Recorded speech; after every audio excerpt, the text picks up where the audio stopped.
पेरामीशियम। इसमें आज हम बचे हुए भाग का अध्ययन करेंगे। केंद्र तक कंप्लीट हो गया था। आज हम लोग लेंगे सबसे पहले कॉन्टेक्टाइल वैक्यूल, संकुंचनशील उपकरण। पेरामीशियम में दो संकुंचनशील रिक्तिकाएं पाई जाती है, जैसा कि आपको चित्र में दिखाई दे रहा है। और ये दोनों रिक्तिकाएं एंडोप्लाज्म में निश्चित स्थान पर होती है और शरीर की पृष्ठ सतह के निकट दोनों सिरों पर ये पाई जाती है। इनमें से प्रत्येक के चारों लंबी सक्रिय और त्रिकोरूपी 6 से 10 रेडियल कैनाल्स पाई जाती है। और ये रेडियल कैनाल्स जो हैं वो कोशिका द्रव्य में दूर तक फैली रहती है। प्रत्येक संकुचनशील धानी शरीर की पृष्ठ सतह पर पेलिकल के पास में एक निश्चित स्थायी छिद्र द्वारा बाहर खुलती है। उसके बाद में है अगला पॉइंट, खाद्य धानियां। एंडोप्लाज्म में असंख्य असंकुचनशील खाद्य धानियां गति करती हुई पाई जाती हैं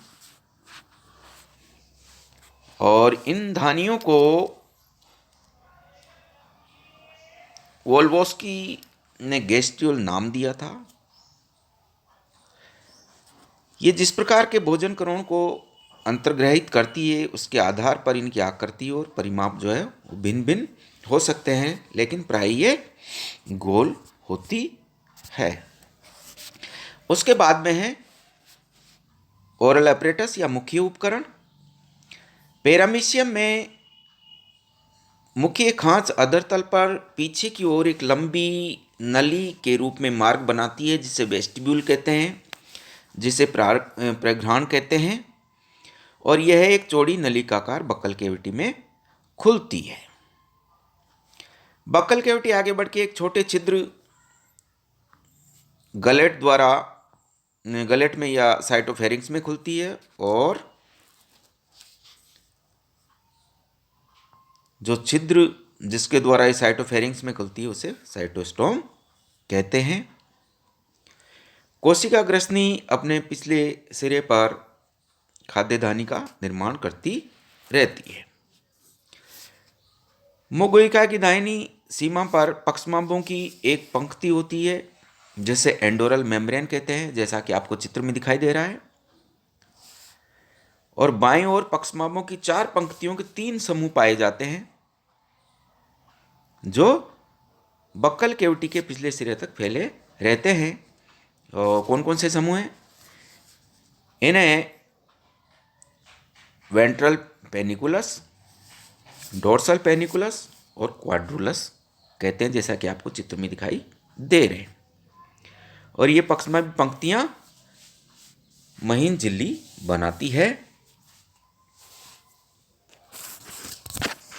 उसके बाद में है अगला पॉइंट, साइटोपाइक या कोशिका गुदा। पेरामीशियम के पश्च सिरे के निकट कोशिका मुख से कुछ पीछे की ओर दाहिनी ओर हट के एक्टोप्लाज्म और पेलिकल का एक छोटा सा भाग जो है वो दुर्बल होता है और वो ईगेशन का काम करता है, जिसे साइटोपाइक या कोशिका गुदा कहते हैं। उसके बाद में पेरामीशियम में लोकोमोशन या चलन। पेरामीशियम के शरीर की आकृति स्ट्रीमलाइन होती है, धारा रेखित होती है, जिसके कारण इसको जल में तैरने में सहायता मिलती है। और साथ ही पेरामीशियम के शरीर पर रोम जैसी रचनाएं पाई जाती, जिनको सीलिया कहते हैं। और ये इन्हीं सीलिया के स्पंदन के द्वारा तेज गति से आगे की ओर गति करता है। और ऐसा माना जाता है कि पेरामीशियम 1500 माइक्रोन या इससे अधिक गति प्रति सेकंड की चाल से करता है। पक्षमाभी स्पंदन। गति करते समय प्रत्येक सीलिया या प्रत्येक पक्षमाभ एक पेंडुलम की भांति दोलन करता है और प्रत्येक दोलन में 2 स्ट्रोक होते हैं, अर्थात प्रत्येक दोलन जो है वो 2 स्ट्रोक में पूरा करता है, जिसमें एक तेज स्ट्रोक होता है जिससे प्रभावी स्ट्रोक या इफेक्टिव स्ट्रोक कहते हैं, और दूसरा जो है उसके बाद में एक धीमा स्ट्रोक होता है जिन्हें पुनः प्राप्ति स्ट्रोक कहते हैं, रिकवरी स्ट्रोक कहते हैं। जो प्रभावी स्ट्रोक होता है वो पीछे की ओर होने वाले प्रबल आघात के समय प्रत्येक जो सीलिया है वो थोड़ा वक्रित हो जाता है, थोड़ा दृढ़ हो जाता है और पतवार की भांति जल के ऊपर आघात करता है, जिसके कारण उसकी विपरीत दिशा में पैरामीशियम मूवमेंट करता है। प्रभावी स्ट्रोक के तुरंत पश्चात पुनः प्राप्ति स्ट्रोक होता है और जिसके कारण सीलिया पुनः अपनी स्थिति में आ जाता है और इस समय यह थोड़ा शिथिल अवस्था में रहता है। दोनों ही प्रकार के जो स्ट्रोक हैं वो चित्र में दिखाई दे रहे हैं। साथ में ही हमें ये जानना चाहिए कि इसके शरीर के जो पूरे के पूरे सीलिया हैं वो एक साथ गति नहीं करते हैं, बल्कि एक विशिष्ट तरंग के रूप में गति करते हैं जिन्हों को अनुक्रमिक लय कहते हैं। और ये जो अनुक्रमिक लय है इसमें एक अनुदैर्घ्य पंक्ति में स्थित पक्षमाप एक विशिष्ट तरंग के रूप में स्पंदन करते हैं जो अगले सिरे से प्रारंभ होकर पीछे की ओर बढ़ती जाती है, जिसके फलस्वरूप अनुदैर्घ्य पंक्ति में स्थित प्रत्येक पक्षमाप अपने पीछे के पक्षमाप से सदैव पहले गति करता है और इस प्रकार से एक तुल्यकालिकता बनी रहती है और तुल्यकालिक स्पंदन होता रहता है। और ये जो अनुक्रमिक लय उसके पिछले सिरे से अगले सिरे की ओर बढ़ती जाती है। साथ में ही हम देखते हैं कि गति करते समय पैरामीशियम एक सीधे मार्ग पर नहीं चलता है, बल्कि राइफल की गोली की भांति बाईं ओर चक्रण करता हुआ सर्पिल रूप से आगे की ओर बढ़ता है। और इस प्रकार की गति करने के दो कारण हैं। पहला कारण यह है कि इसके शरीर के पक्षमाप ठीक पीछे की ओर स्पंदन न करके कुछ दाहिनी ओर तिरछे स्पंदन करते हैं, जिससे गति करते समय वह अपने अक्ष पर कुछ बाईं ओर घूम जाता है। और दूसरा कारण यह है कि इसकी मुख्य खांच के पक्षमाप जो है वो तेज गति से गति करते हैं और तिरछे गति करते हैं, थोड़े बड़े भी होते हैं, इस कारण भी ये घूम जाता है। तो इस प्रकार ये सर्पिल आकार में गति करता है और ये अपनी अक्ष के चारों ओर चक्कर लगाता हुआ वामावर्त दिशा में घूमता हुआ आगे की ओर चलता है। लेकिन पीछे की ओर जब भी इसको गति करनी होती है तो ये सीधे मार्ग का अनुसरण करता है। तो इस प्रकार से पैरामीशियम अपनी गति करता है और गति करते समय इसको जो भी ऊर्जा की आवश्यकता होती है वो एटीपी के द्वारा प्राप्त करता है। उसके बाद में पोषण या न्यूट्रिशन, भोजन। सबसे पहले देखते हैं कि भोजन के रूप में पैरामीशियम क्या लेता है। पैरामीशियम होलोजोइक प्राणी है, प्राणी संभोजी प्रकार का इसमें पोषण पाया जाता है और इसका भोजन मुख्य रूप से जीवाणु होते हैं जो जल में पाए जाते हैं।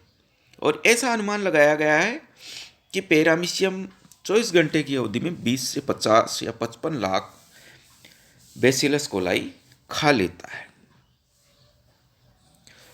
और इन जीवाणुओं के अलावा ये भोजन के रूप में छोटे छोटे प्रोटोजोन्स हैं उनको भी लेता है। एक कोशिकीय जो प्लांट्स हैं उनको भी खाता है। छोटे छोटे डाइटम्स, ईस्ट है, पौधों के छोटे छोटे सूक्ष्म टुकड़े हैं, उन सभी को ये भोजन के रूप में ग्रहण कर लेता है।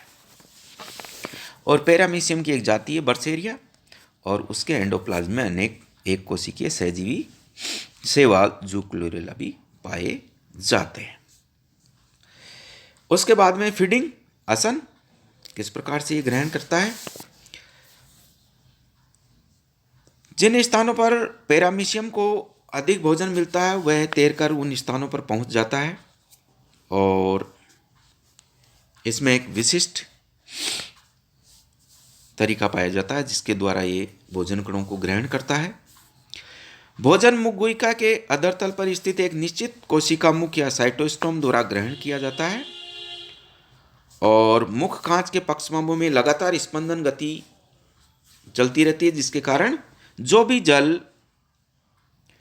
ओरल ग्रूव में जाता है उसके साथ में भोजन के कण भी वहाँ पर चले जाते हैं और वहाँ से ये वेस्टिब्यूल में चले जाते हैं और वेस्टिब्यूल से आगे की ओर अग्रसर हो जाते हैं। वेस्टिब्यूल से पक्षमार्गी मार्ग भोजन कणों को मुख गुहिका में भेज देता है। मास्ट 1947 के अनुसार इस जलधारा में अनेक प्रकार के कण वेस्टिब्यूल में आते हैं, लेकिन भोजन के जो छोटे कण होते हैं उनको ही बक्कल कैविटी के अंदर भेजा जाता है और शेष को अस्वीकार करके बाहर की ओर विसर्जित कर दिया जाता है। तो इस प्रकार से हम देखते हैं कि पैरामीशियम जो है वो एक वर्णनात्मक भक्षक है, सेलेक्टिव फीडर है और साथ में ही वो एक प्रकार का जो है फिल्टर फीडर भी होता है। वह मार्ग जिसके द्वारा होकर जो चयनित भोजन के कण हैं वो पक्षमार्गी क्रिया के द्वारा आगे की ओर बढ़ते हैं, उस मार्ग को अपन लोग जो है वर्ण मार्ग कहते हैं या सिलेक्शन पाथ कहते हैं।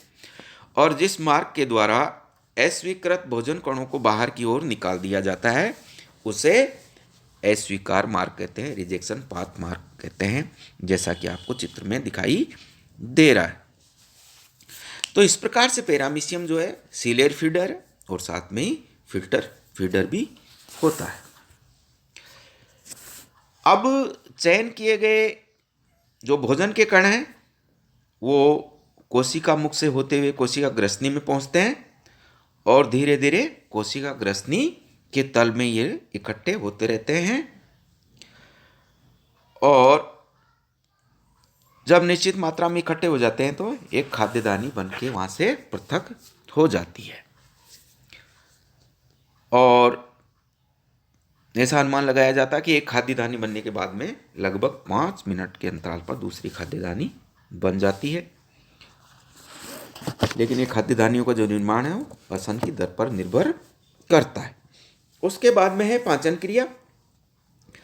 प्रत्येक खाद्यदानी के अंदर भोजन कणों के चारों ओर जल की एक पतली परत पाई जाती है और जो एंडोप्लाज्म है उसकी नियमित गति से खाद्यदानी लगभग एक निश्चित मार्ग से होकर शरीर में चारों ओर चक्कर लगाती है, जिसे जीव द्रव्य भ्रमण या साइक्लोसिस कहते हैं। भोजन से भली भांति सैचुरेटेड पैरामीशियम के एंडोप्लाज्म में इस प्रकार की अनेक धानियां एक निश्चित दिशा में भ्रमण करती हुई देखी जाती है। ये खाद्यदानियां पहले पीछे की ओर, फिर आगे की ओर और फिर मुख्य भाग की ओर कोशिका गुदा तक जाती है। इस प्रकार से इनका भ्रमण होता है और इसी यात्रा के दौरान भोजन का पाचन और स्वांगीकरण भी होता है।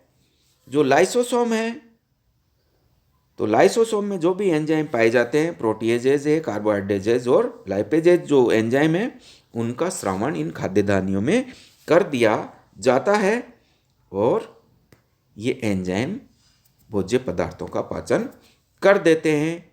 और खाद्यदानियों में जो माध्यम होता है पहले अम्लीय होता है और बाद में वो क्षारीय होता है।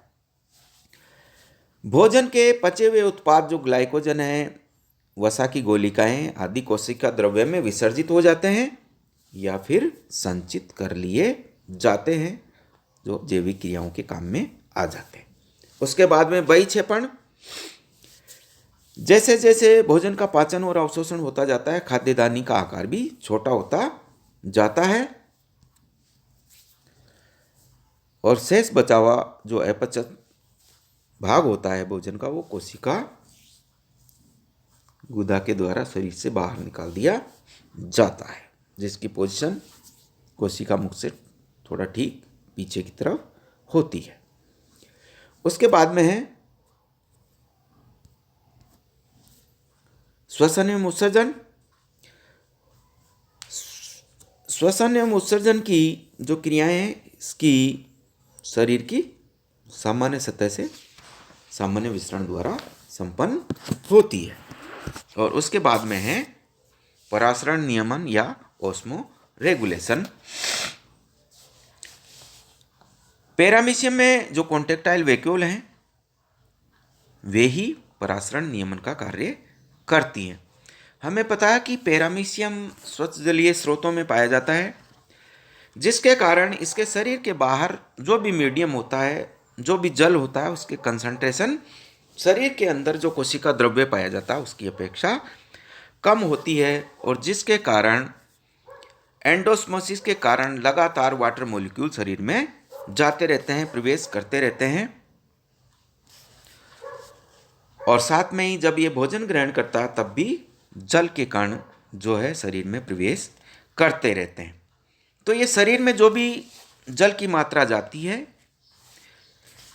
इसका नियमन या इसको शरीर से बाहर निकालने का कार्य संकुंचनशील धानियों के द्वारा किया जाता है, और इस क्रिया को परासरण नियमन कहा जाता है।